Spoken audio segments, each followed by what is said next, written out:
ஹல்லேலூயா. கர்த்தருடைய நாமம் மகிமைப்படுவதாக. இந்த நேரத்தில் நம் ஆண்டவரை ஒருமித்து உயர்த்தி அவருடைய நாமத்தை மகிமைப்படுத்துவோம்.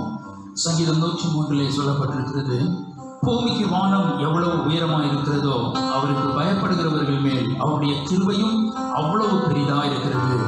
மேற்குக்கும் கிழக்குக்கும் எவ்வளவு தூரமோ அவ்வளவு தூரமாய் அவர் நம்முடைய பாவங்களை நம்மை விட்டு விலக்கினார். கர்த்தருடைய கிருபையோ அவருக்கு பயந்தவர்கள் மேலும் அவருடைய நீதி அவர்கள் பிள்ளைகள் மேலும் அநாதியாய் என்றென்றைக்கும் உள்ளது. ஹல்லேலூயா. கர்த்தருக்கு பயப்படுகிறவர்களை வேதம் சொல்கிறது, கர்த்தருக்கு பயப்படுகிற பெரியோரையும் சிறியோரையும் அவர் ஆசீர்வதிக்கிறார் என்று வேதத்தில் சொல்லப்பட்டிருக்கிறது. இந்த நேரத்தில் பயத்தோடும் நடுக்கத்தோடும் கர்த்தரை சேவித்து அவருடைய நாமத்தை மகிமைப்படுத்துவோம். அந்த நேரங்களை ஜெபிப்போம்.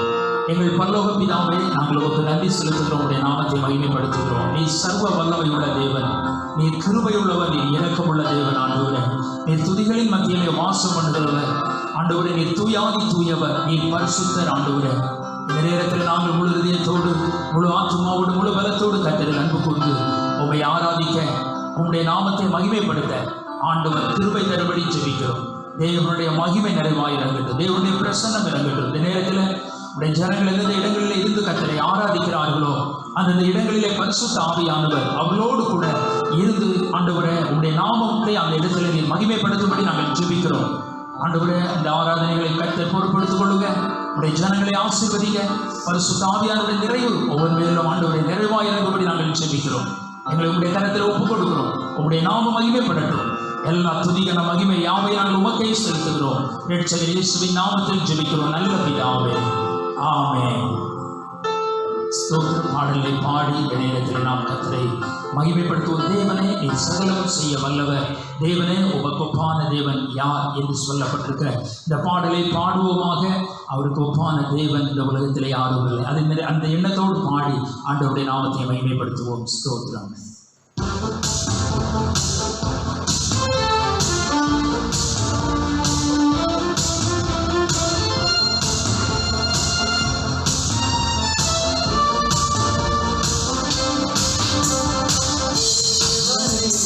சகலமும் செய்ய வல்லவர் தேவனே, உமக்கு ஒப்பான தேவன் யார்?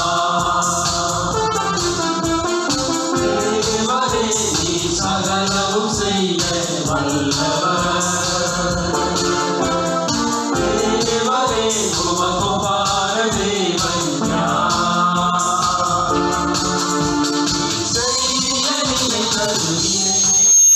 நீ செய்வதை தடுப்பவர் யார்? நீ செய்ய நினைத்தது நிறைவேறும். நீ செய்வதை தடுப்பவர் யார்? தேவனே, நீ சகலமும் செய்ய வல்லவர். தேவனே, உமக்கு ஒப்பான தேவன் யார்?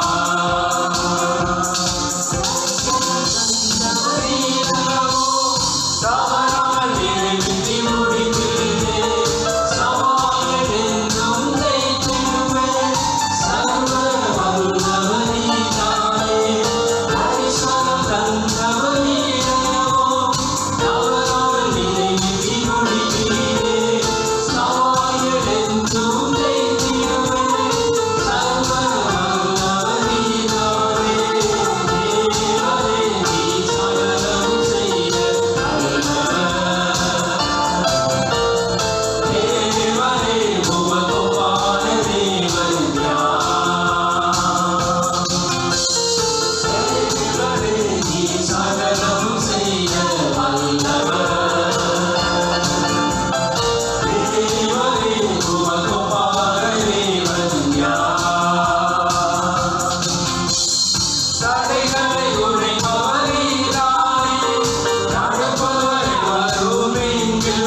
செங்கடலை நீ பிளந்து உந்தன் கரங்களை நடத்தி சென்றீர்.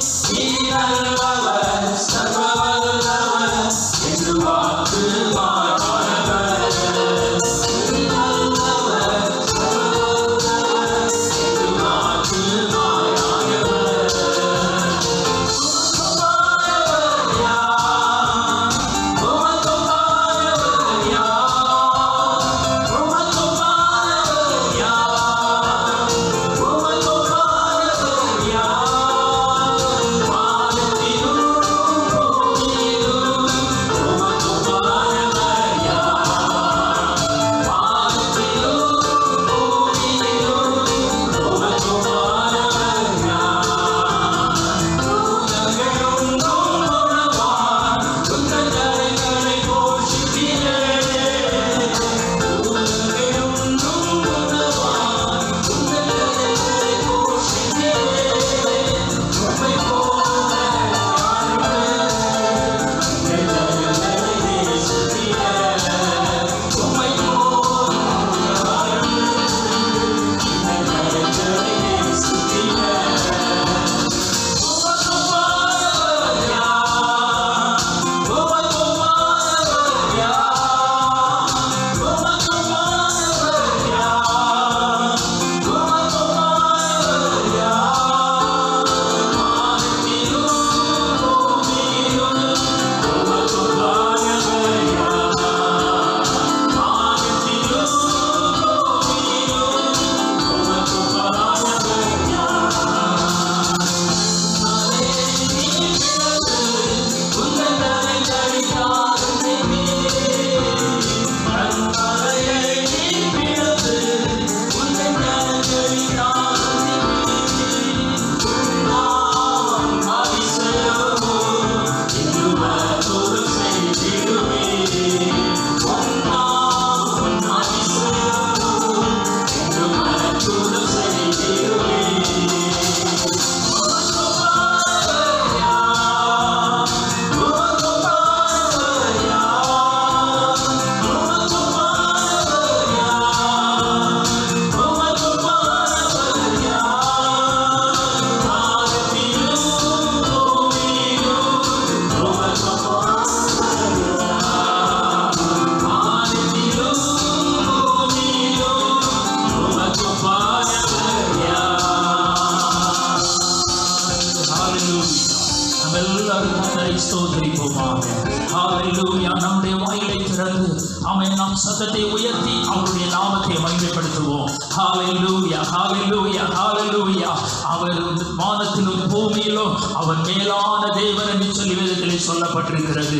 அவருக்கு ஒப்பானவர்கள் ஒருவரும் இந்த உலகத்தில் இல்லை என்று சொல்லி நாம் பார்க்கிறோம். ஹalleluya. இந்த நேரத்தில் உள்ளத்தின் ஆழத்திலிருந்து அப்படிப்பட்டதான பெரிய தேவனை, சர்வ வல்லமை உள்ள தேவனை, ஆமென், உன்னதமான தேவனை நாம் ஒருமித்து அவருடைய நாமத்தை மகிமைப்படுத்துவோமாக. ஹalleluya. நம்முடைய துதி பலிகளும் ஸ்தோத்திர பலிகளும் இருதயத்தின் ஆழத்திலிருந்து அது எழுப்பி வருகிறதா இருக்கட்டும். இப்பொழுது ஹalleluya, ஸ்தோத்திரம். தேவ பிரசன்னத்தை உணர்ந்தவர்களாய் நாம் கர்த்தரை ஆராதிப்போமாக. தேவனை ஆராதிக்கிறோம் என்கிறதான ஒரு உணர்வோடு இந்த நேரத்தில் நாம் ஆண்டவரை ஆராதிப்போம். ஹalleluya, ஹalleluya. துதி பலிகள் இந்த நேரத்தில் ஏறெடுக்கப்படட்டும். ஸ்தோத்திர பலிகள் ஏறெடுக்கப்படட்டும். ஹalleluya. மகிமையின் பிரசன்னம் இந்த நேரத்தில் நம்ம மத்தியில் நிறைவாய் இறங்கி கொண்டிருக்கிறது. ஹalleluya. விசுவாசத்தோடு கர்த்தரை நாம் ஆராதிப்போம். முழு இதயத்தோடு, முழு பலத்தோடு, முழு ஆத்துமாவோடு கர்த்தரின் அன்பு கூர்ந்து நாம் அவரை ஆராதிப்போமாக. ஹalleluya, ஹalleluya, ஹalleluya. அவர் ராஜாதி ராஜா, அவர் கர்த்தாதி கர்த்தா, அவர் சர்வ வல்லமை உள்ள தேவன். ஹalleluya. எல்லா தேவர்களிலும் அவர் மேலானவர். ஹalleluya. அவருக்கு நிகரானவர், அவருக்கு ஒப்பானவர் வேறு யாரும் இல்லை. ஹalleluya. அவர் வானத்தையும் பூமியையும் அண்ட சராசரங்களையும் அவர் உருவாக்கின தேவன். ஹalleluya. இந்த ஜனத்தை நான் எனக்கு ஏற்படுத்தினேன், அவர்கள் என் துதியை சொல்லி வருவார்கள் என்று சொல்லி அவர் சொல்லியிருக்கிறார். ஹalleluya, ஸ்தோத்திரம். அவருடைய ஜனங்களாகிய நம்மை அவரை துதிக்கும்படி ஆண்டவர் ஏற்படுத்தி வைத்திருக்கிறார். அவரை ஆராதிக்கும்படியாக ஆண்டவர் நம்மை ஏற்படுத்தி வைத்திருக்கிறார். ஹalleluya, ஸ்தோத்திரம். அப்படிப்பட்ட பரிசுத்தம் உள்ள தேவனை, அப்படிப்பட்டதான உயரமும் உன்னதமான சிங்காசனத்தில் வீற்றிருக்கிறதான தேவனை, அப்படிப்பட்ட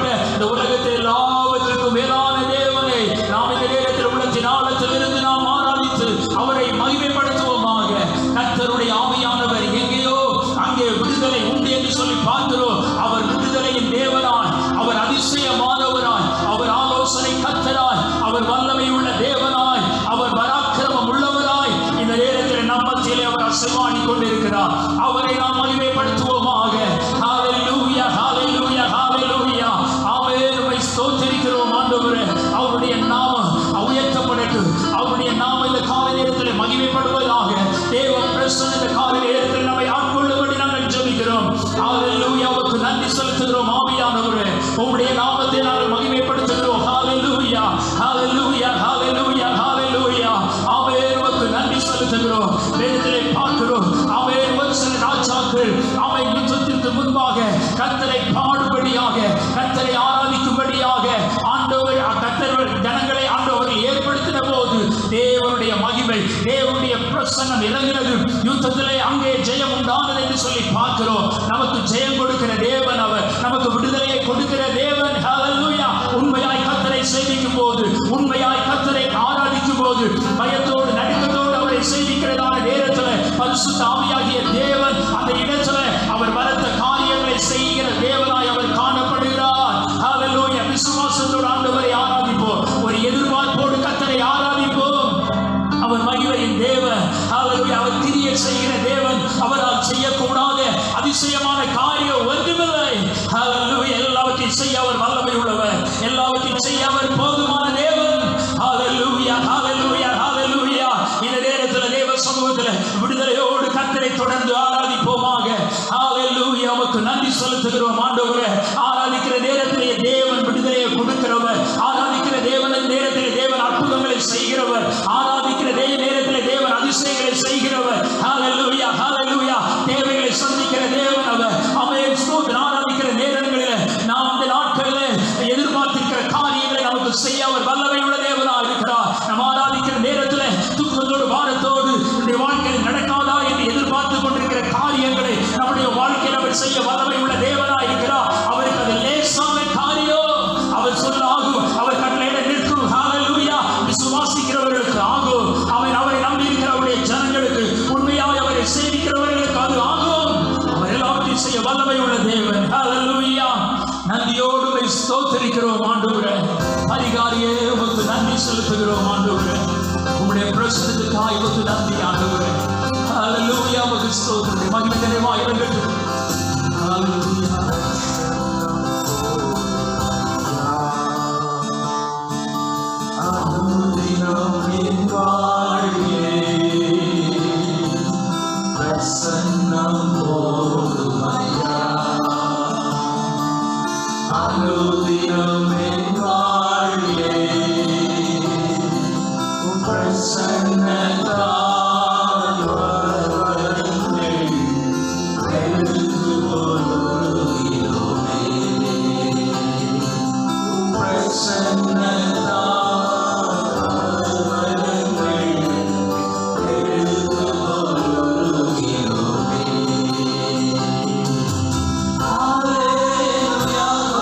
ஹalleluya.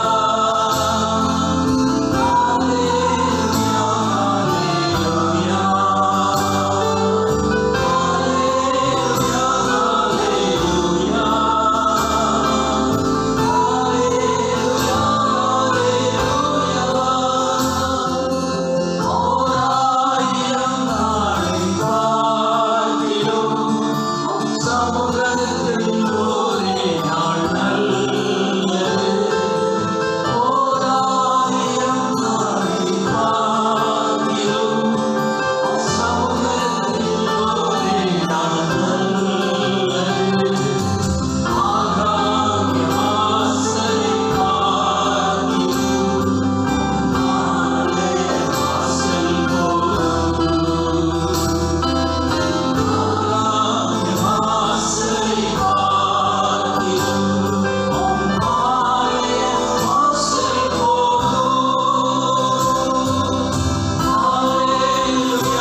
ஸ்தோத்திரிக்கிறோம், துதிக்கிறோம் ஆண்டவரே. சர்வ வல்லமை உள்ளவரே, நாங்கள் உமக்கு நன்றி செலுத்துகிறோம். உங்களுடைய நாமத்தை மகிமைப்படுத்துகிறோம் ஆண்டவரே.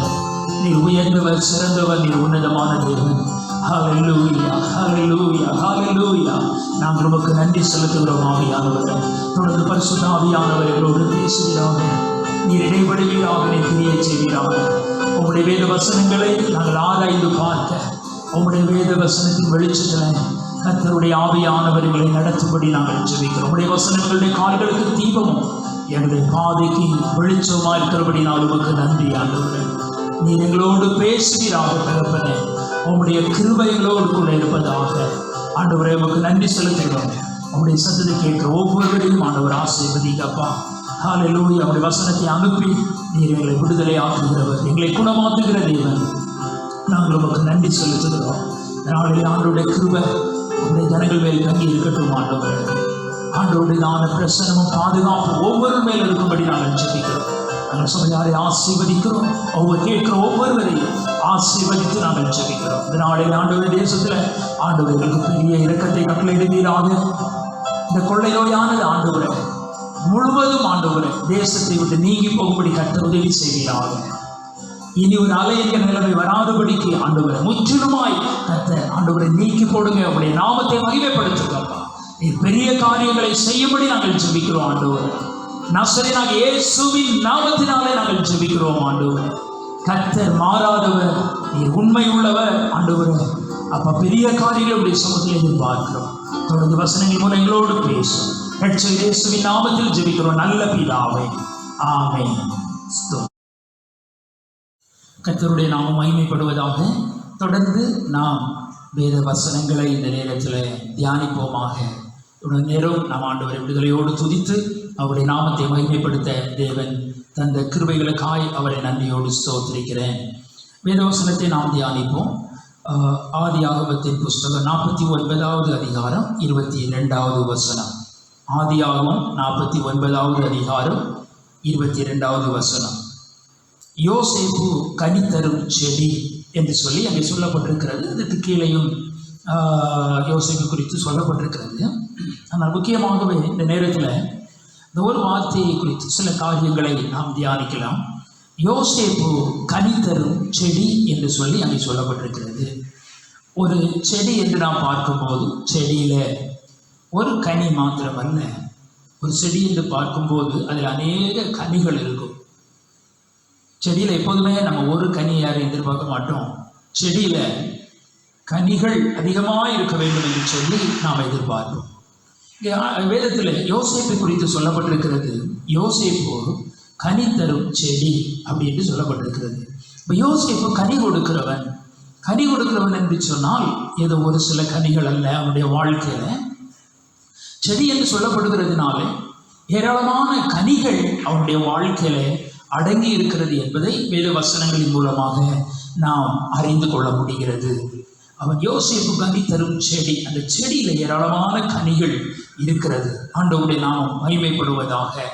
ஒரு கிறிஸ்தவ வாழ்க்கையினுடைய பண்பே அது கனிகளிலே தான் அது வெளிப்படுகிறது என்பதை அறிந்து கொள்ள வேண்டும். ஒரு கிறிஸ்தவ வாழ்க்கை அல்லது ஒரு கிறிஸ்தவ வாழ்க்கையினுடைய பண்பு என்பது அது கனிகளிலே தான் அடங்கி இருக்கிறது. அது கனிகளிலே தான் அது வெளிப்படுகிறது என்பதை நாம் அறிந்து கொள்கிறோம். புதிய ஏற்பாட்டிலே கனிகளை குறித்து ஏராளமான வசனங்கள் சொல்லப்பட்டிருக்கிறது. யோவான் 15ஆம் அதிகாரத்திலே பல காரியங்கள் சொல்லப்பட்டிருக்கிறது. கனிகள், ஆவியின் கனிகள் என்று சொல்லி வேதத்திலே சொல்லப்பட்டிருக்கிறது. புதிய ஏற்பாட்டில் நான் பார்க்கிறதான நேரத்தில் அந்த கனிகள், ஒரு மரம் நல்லதென்றால் அது நல்ல கனிகளை கொடுக்கும், கெட்டதென்றால் கெட்ட கனிகளை கொடுக்கும். பல காரியங்கள் கனிகளை குறித்தது யோவான் 15ஆம் அதிகாரத்தில் சொல்லப்பட்டிருக்கிறது. பழைய ஏற்பாட்டிலே அதிகமாய் கனிகள் என்று சொல்லப்படுகிற இடங்கள் சில இடங்களில் சொல்லப்பட்டிருக்கிறது. ஆனால் பழைய ஏற்பாட்டிலே இருந்ததான பரிசுத்தவான்கள், ஆண்டவருடைய பிள்ளைகள், அவர்கள் கனிகளை தங்களுடைய வாழ்க்கையிலே வெளிப்படுத்தி கொண்டிருக்கின்றதை நாம் பார்க்க முடியும். தங்களுடைய வாழ்க்கையில அவர்கள் அதிகமாய் கனிகளை வெளிப்படுத்தி இருக்கிறார்கள் என்பதை நாம் அறிந்திருக்கிறோம். புதிய ஏற்பாட்டிலே ஆண்டவராகிய இயேசு கிறிஸ்து தெளிவாக வெளியரங்கமாக இந்த கனிகள் நமக்குள்ள இருக்க வேண்டும், எப்படிப்பட்டதாக இருக்க வேண்டும் என்றெல்லாம் சொல்லி ஆண்டவர் பல காரியங்களை புதிய ஏற்பாட்டில் நமக்கு இன்னும் விவரமாக தெளிவாக ஆண்டவர் நமக்கு கொடுத்திருக்கிறார் என்பதை நாம் அறிந்திருக்கிறோம். ஆண்டவருடைய நாமம் மகிமைப்படுவதாக. நாளில் யோசேப்பு குறித்து பார்க்கிறதான நேரத்தில் அவனுடைய வாழ்க்கையில ஏராளமான கனிகள் இருக்கிறது என்று சொல்லி நாம் பார்க்க முடியும். நம்முடைய வாழ்க்கையில கனிகளை கொடுப்பதை தேவன் விரும்புகிறார். கனிகள் இருக்க வேண்டும் என்பதை தேவன் எதிர்பார்க்கிறார். கனிகொடாத மரங்களை எல்லாம் அவர் வெற்றுண்ட அக்கினியிலே போடுவார் என்று சொல்லப்பட்டிருக்கிறது. கிறிஸ்தவ வாழ்க்கையினுடைய அடிப்படையே அது கனிகள் கொடுக்கிறதாக இருக்க வேண்டும் என்பதையும் வேத வசனம் நமக்கு தெளிவாய் கற்றுக் கொடுக்கிறது. ஆகையாலே கனிகள் கொடுக்கிறவர்களாக நாம் இருக்க வேண்டியது அவசியமாய் இருக்கிறது. ஆண்டவருடைய நாமம் மகிமைப்படுவதாக.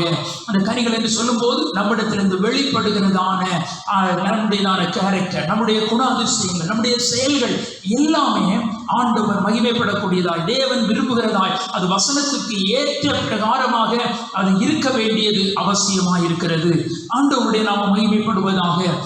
ஆதியாகமத்தின் புஸ்தகம் இந்த நேரத்தில் யோசேப்புடைய வெளிப்பட்ட சில கனிகளை நாம் வேகமாக நாம் வாசித்து கடந்து போகிறோம்.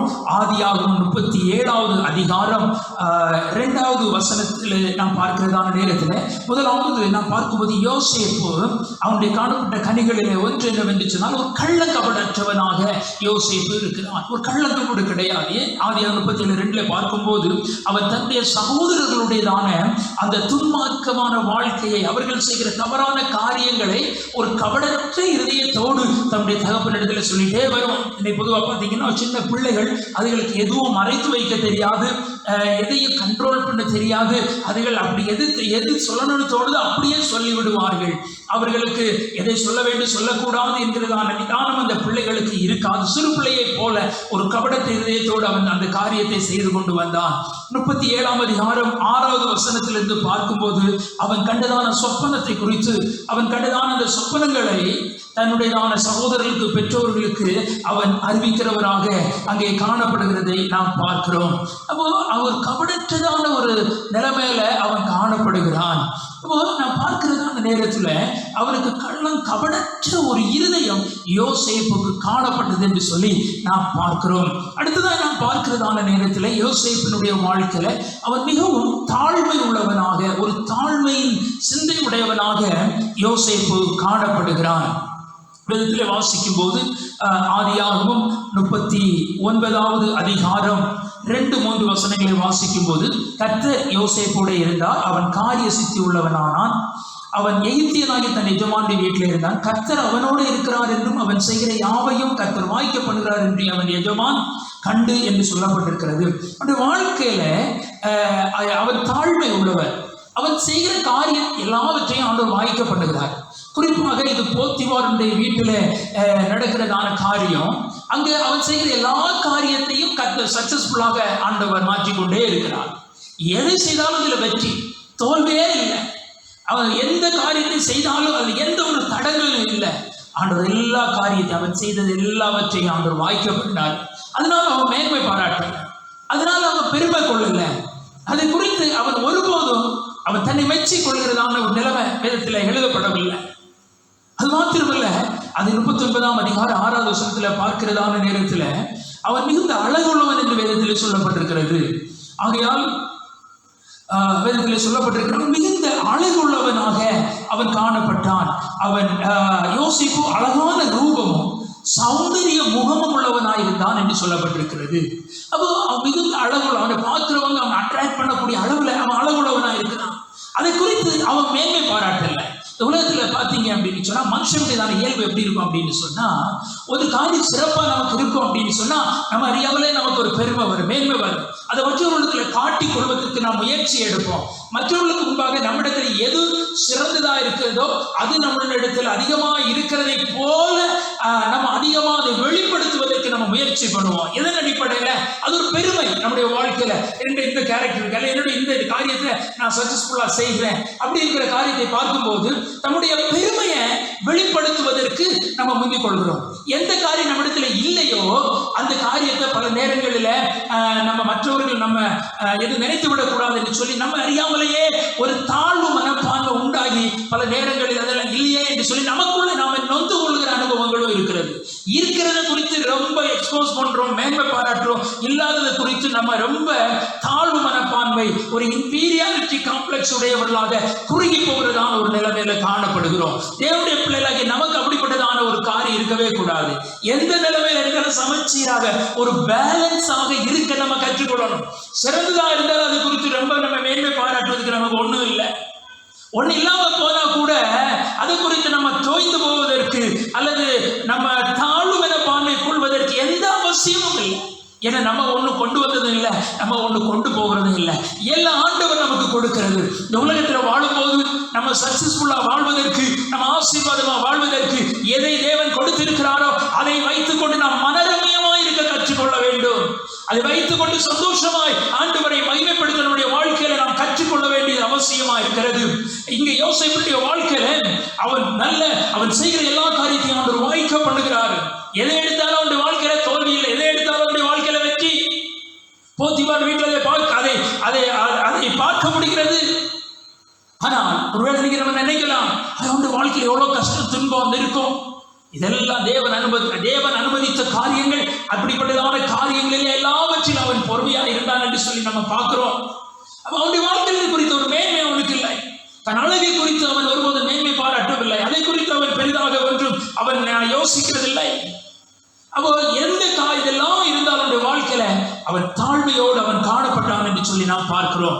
அடுத்ததான் நாம் பார்க்கிறதான நேரத்தில் அவன் பரிசுத்தம் உள்ளதான கர்த்தருக்கு பயப்படுகிற பயமுடையவனாய் அவன் காணப்பட்டான். ஆதியாகமம் 39ஆம் அதிகாரம் 9வது வசனத்தை வாசிக்கும் போது அங்கே சொல்லப்பட்டிருக்கிறது, இந்த வீட்டில் என்னிலும் பெரியவன் இல்லை, நீ அவருடைய மனைவியா இருக்கிறபடி நான் உன்னை தவிர வேறொன்றை அவர் எனக்கு விலக்கி வைக்கவில்லை. இப்படி இருக்க நான் இத்தனை பெரிய பொல்லாங்குக்கு உடன்பட்டு தேவனுக்கு விரோதமாக பாவம் செய்வது எப்படி என்றான். அவன் தேவனுக்கு விரோத பாவம் செய்ய வேண்டியதான சூழ்நிலை அங்கு வருகிறது. அவன் பாவம் செய்யக்கூடிய ஒரு வாலிப பருவம், பாவம் செய்யக்கூடியதான ஒரு சூழ்நிலை அங்கு உருவாக்கப்படுகிறது. ஆனால் அந்த சூழ்நிலைமையிலும் கர்த்தருக்கு பயப்படுகிற பயம் அவனுக்குள்ள இருந்தபடினாலும், ஒரு பரிசுத்தம் அவனுக்குள்ள இருந்தபடினாலே அந்த பாவத்தை விட்டு அவன் விலகி ஓடினான். ஹல்லேலூயா! அவன் பாவத்தை விட்டு அவன் விலகி ஓடினான். பாவத்திற்கு தன்னை ஈடுபடுத்திக் கொள்ள வேண்டும் என்ற நிலைமைக்குள்ள வரல. பரிசுத்தம், தேவன் தன்னை பார்க்கிறார் என்கிற உணர்வு, தேவனுக்கு முன்பாக நான் உத்தமமா இருக்க வேண்டும் என்கிற உணர்வு. பல நேரங்களில நமக்கு பாவம் செய்ய வேண்டிய சூழ்நிலை இல்லாமல் இருக்கலாம். அதனால நம்ம பாவம் செய்யாமல் இருக்கிறோம். ஆனா அதே நேரத்தில் பாவம் செய்யக்கூடிய சூழ்நிலைகள் வரும்போது நாம் எப்படி இருக்கிறோம் என்பது மிக மிக முக்கியமான காரியம். பாவம் செய்ய வேண்டிய சூழ்நிலைகள் வரும்போது பாவம் செய்யாதபடி பரிசுத்தத்தை காத்துக் கொள்கிற நிலைமையில நாம் கண்ட்ரோல் பண்ணி இருக்கிறோமா என்கிற காரியம் மிக மிக முக்கியமான காரியம். அதுதான் கர்த்தருக்கு பயப்படுகிற பயம். அவன் பரிசுத்தம் உள்ளவன், கர்த்தருக்கு பயப்படுகிற பயம் அவனுக்குள்ளே காணப்பட்டது. பாவங்களுக்கு அவன் விலகி ஓடினான் என்று சொல்லி பார்க்கிறோம். பாவம் செய்ய சூழ்நிலைகள் வந்தாலும் அவைகளுக்கு விலகி ஓடும்படிக்கு நாளில் நாம் ஜாக்கிரதையா இருக்க வேண்டியது அவசியமா இருக்கிறது. அடுத்ததாக நாம் பார்க்கும்போது அவன் எந்த இடத்திலும் தேவனை உயர்த்தி காட்டுகிறவனாயிருந்தான். அவனுக்கு தாளந்துகள், திறமைகள், அழகு எல்லாமே இருக்கிறது, மேன்மை பாராட்டல்ல. ஆனா ஆண்டவர் அதுக்கு பதிலாக அதை கொடுத்தவனாகிய தேவனை அவன் உயர்த்தி காட்டுகிறவனாக இருந்தான். அவன் நல்ல கிஃப்ட் ஆண்டவர் கொடுத்திருந்தார். சொப்பனத்தினுடைய அர்த்தத்தை சொல்கிற காரியங்கள் எல்லாவற்றையும் ஆண்டவர் கொடுத்திருந்தார். 41ஆம் அதிகாரம் 16வது வசனத்திலே 41ஆம் அதிகாரம் 16வது வசனத்திலே நாம் பார்க்கிறதான நேரத்தில் அவன் சொல்லுகிறான், அப்பொழுது யோசேப்பு பார்வோனுக்கு பிரதியுத்தரமாக, நான் அல்ல, தேவரே பார்வோனுக்கு மங்களகரமான உத்தரவு அருளி செய்வார் என்றான். அப்ப பார்வோனை கூப்பிட்டு நீ சொப்பனத்துக்கு அர்த்தம் சொல்வார் அப்படி என்று சொல்லி அவன் கண்டதான அந்த சொப்பனத்துக்கு அர்த்தம் சொல்லும்படி அழைக்கிறான். அப்ப யோசேப்பு, ஆமா எனக்கு இதெல்லாம் தெரியும், நான் இத்தனையோ பேருக்கு நான் சொப்பனத்தை எல்லாம் சொல்லியிருக்கிறேன், அந்த சிறைச்சாலையில் இருந்த போது 2 பேருக்கு நான் சொன்னேன், அதே போல எனக்கு சொப்பனத்தினுடைய அர்த்தத்தை திறந்து சொல்வதற்கு எனக்கு எல்லாமே தெரியும் அப்படின்னு அவன் சொல்லல. அவன் அந்த இடத்துல பாத்தீங்கன்னா தன்னை பெருமைப்படுத்தல. கர்த்தர் அவர் உமக்கு மங்களமான உத்தரவை சொல்லுவார் என்று சொல்லி அந்த இடத்துல அவன் கர்த்தரை மகிமைப்படுத்துகிறான் என்று சொல்லி நாம் பார்க்கிறோம். இதே போலதான் தானியேல் சொல்றாரு 2:28 மறைபொருள்களை வெளிப்படுத்துகிறது பரலோகத்தின் தேவனுக்குரியது என்று சொல்கிறதை பார்க்கிறோம். தானியேல் சொன்னாலும் ஆண்டவருக்கு பயந்த கர்த்தருடைய பிள்ளைகள் ஒருபோதும் தங்களை மிகைப்படுத்த மாட்டார்கள், தங்களை வெளிப்படுத்த மாட்டார்கள், தங்களை மற்றவர்கள் அடையாளம் கண்டு கொள்ள வேண்டும் என்று யோசிக்க மாட்டார்கள். அவர்கள் பாயிண்ட் அவுட் பண்றதை அவர்கள் முழுவதும் சொல்றதை கர்த்தரே சொல்வான். கர்த்தர் இதை செய்தார், கர்த்தர் இந்த காரியத்தை நடப்பிப்பார், கர்த்தர் கர்த்தர் என்று சொல்லி ஜனங்களை தேவனுக்கு நேராக திசை திருப்புவார்கள். ஜனங்களை தேவனுக்கு நேராக போக்கஸ் பண்ணுவார்கள். ஆனால் அநேகர் செய்கிற தவறான காரியம், ஜனங்கள் தங்களை ஒரு ஹீரோக்களாக காண்பித்து, தங்களை ஏதோ சிறந்தவர்களாக காண்பித்து, தங்களை மேன்மைப்படுத்தும்படியாக தங்களையே ஜனங்களுக்கு காண்பித்துக் கொண்டிருப்பார்கள். ஜனங்களை தங்களுக்கு நேராக இழுக்கிறவர்களாக, ஜனங்களை தங்களுக்கு நேராக கவரப்படுகிறவர்களாக இருக்கிறார்கள். அது தேவன் விரும்புவதில்லை. நாம் செய்ய வேண்டிய காரியம், நாம் ஜனங்களை, நாம் மற்றவர்களை கர்த்தருக்கு நேராக திருப்புகிறவர்களாக இருக்க வேண்டும். அவர்கள் கர்த்தரை அடையாளம் கண்டு கொள்ள வேண்டும், அவர்கள் கர்த்தரை சார்ந்து கொள்ள வேண்டும். அதற்கு நம்ம ஒரு வழிகாட்டியா இருக்க வேண்டும் என்பதைத்தான் ஆண்டவர் நம்மை எதிர்பார்க்கிறார். நமக்கு இருக்கிறது எல்லாமே கர்த்தர் கொடுத்தது. அது நமக்கு மேன்மை பாராட்ட ஒண்ணும் இல்லை, நம்ம மேன்மை பாராட்ட வேண்டியது அவரை குறித்து மாத்திருந்தான். அல்லேலூயா. ஆகையால நாம் நமக்கு நேராக திருப்பதல்ல, கர்த்தருக்கு நேராக ஜனங்கள் திருப்பப்பட வேண்டியது அவசியமாயிருக்கிறது. தேவனை நாம் உயர்த்தி காட்டுகிறவர்களாக இருக்க வேண்டும். அடுத்ததாக நாம் பார்க்கிறதான நேரத்தில் யோசேப்பு மிகவும் அடக்க குணம் உள்ளவனாக அவன் காணப்பட்டான். அவன் எல்லா உபத்திரவமான, நெருக்கமான, கஷ்டமான நேரங்களிலேயும் அவன் அடக்கமுள்ளவனாய் இருந்தான். அவன் பொறுமையோடு அவைகளை சகித்தான் என்று சொல்லி நாம் பார்க்கிறோம். எல்லா காரியங்களிலேயும் அவன் அடக்கமுடையவனாக யோசேப்பு காணப்பட்டான். வேதத்தில் நாம் பார்க்கிறதான நேரத்தில் 42ஆம் அதிகாரம் 6வது வசனத்திலே நாம் பார்க்கும்போது, யோசேப்பு தேசத்துக்கு அதிபதியாக இருந்து தேசத்தின் ஜனங்கள் யாவருக்கும் விற்றான். யோசேப்பின் சகோதரர் வந்து மோகுப்புற தரையிலே விழுந்து அவனை வணங்கினார்கள். அடுத்ததாய் பார்க்கும்போது யோசேப்பு அவர்களை பார்த்து தன் சகோதரர் என்று அறிந்து கொண்டான்.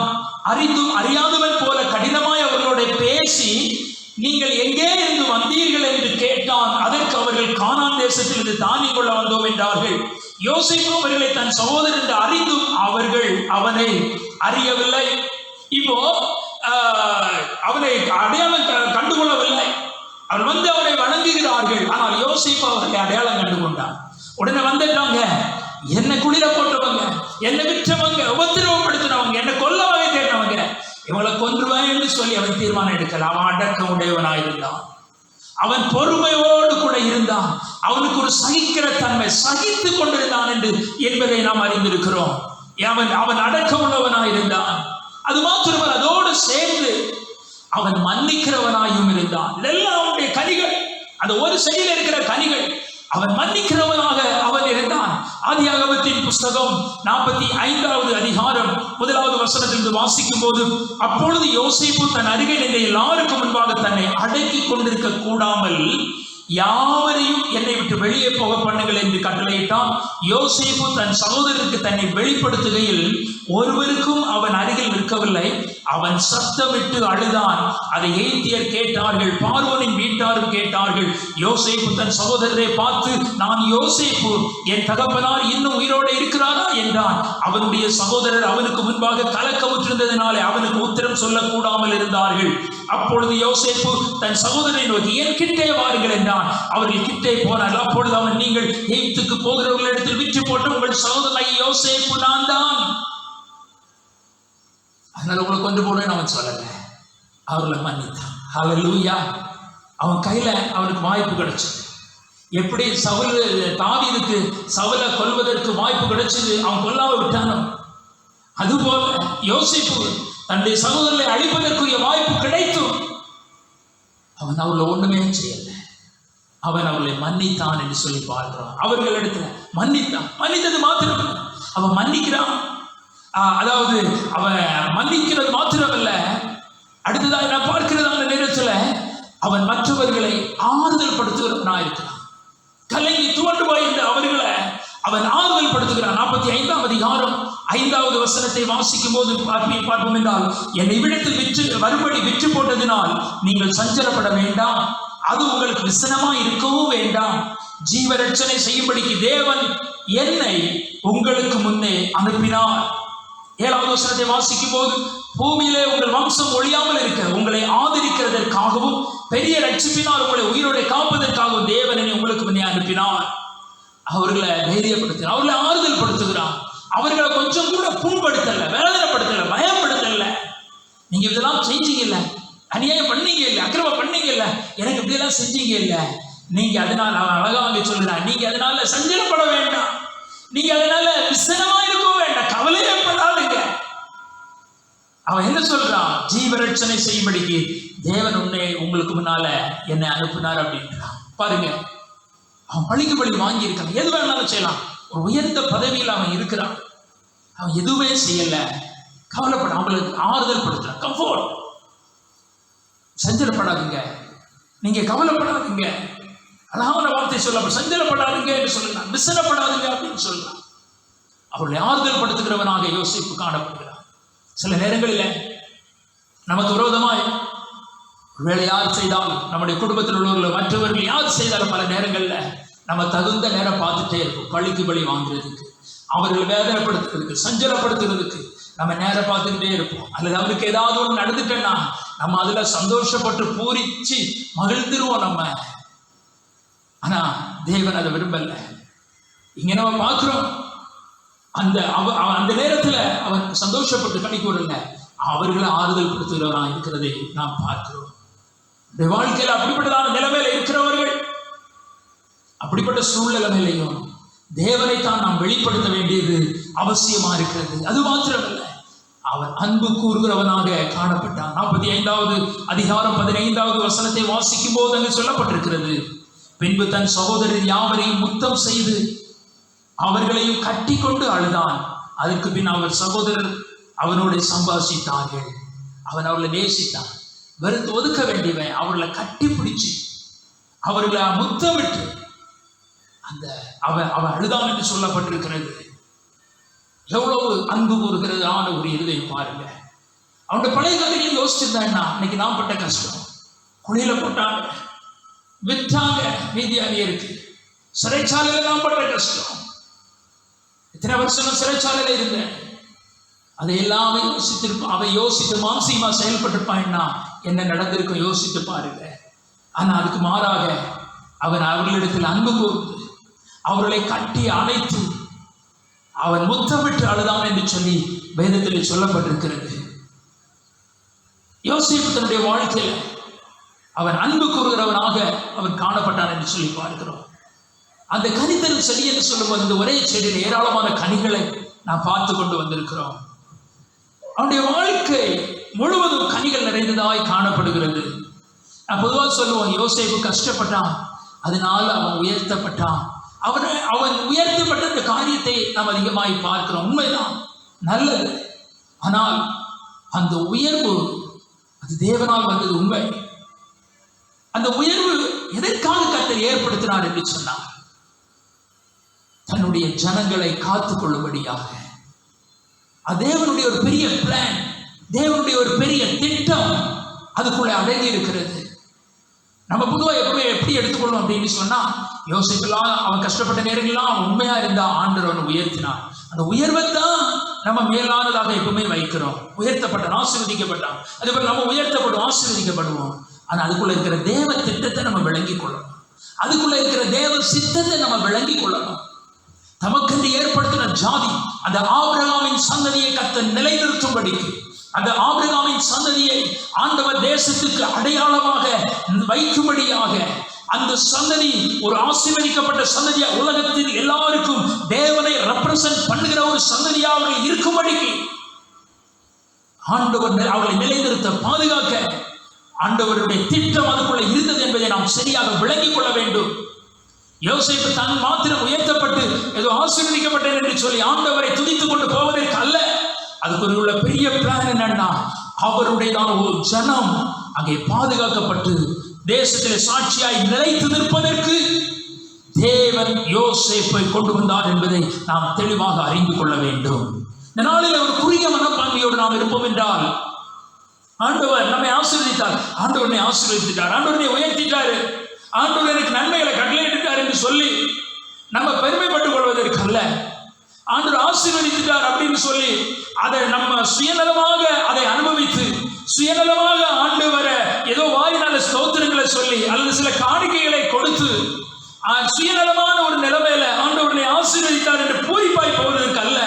ஆண்டவர் அதை செய்திருக்கிறதுக்கு பின்னணியத்துல ஆண்டவருடைய பிரதான ஒரு திட்டம் ஒன்று இருக்கும் என்பதை விளங்கிக் கொள்ள வேண்டும்.